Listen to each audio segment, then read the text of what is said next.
Having trouble with your Tesco Clubcard challenges not updating? You're not alone. Many users experience delays or failures, especially during peak shopping times. First, try refreshing the app.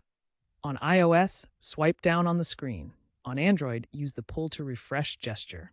This forces the app to resync and fetch the latest data from Tesco's servers. Next, ensure you're using the latest version of the Tesco app. Outdated apps often lack bug fixes for syncing issues. Check for updates in the App Store, iOS, or Google Play Store, Android, and install any available updates.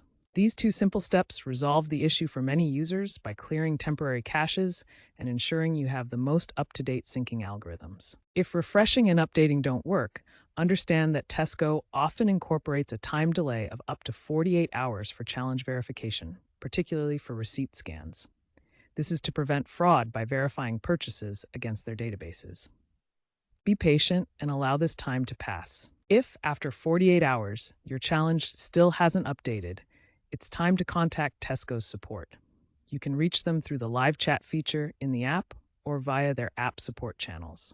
Provide them with details of the challenge you're having trouble with and any relevant transaction information. While server overloads can sometimes cause longer delays, contacting support will usually resolve the issue within 1 to 2 days. Keep an eye on Tesco's official channels for any announcements about widespread outages, especially during promotional periods.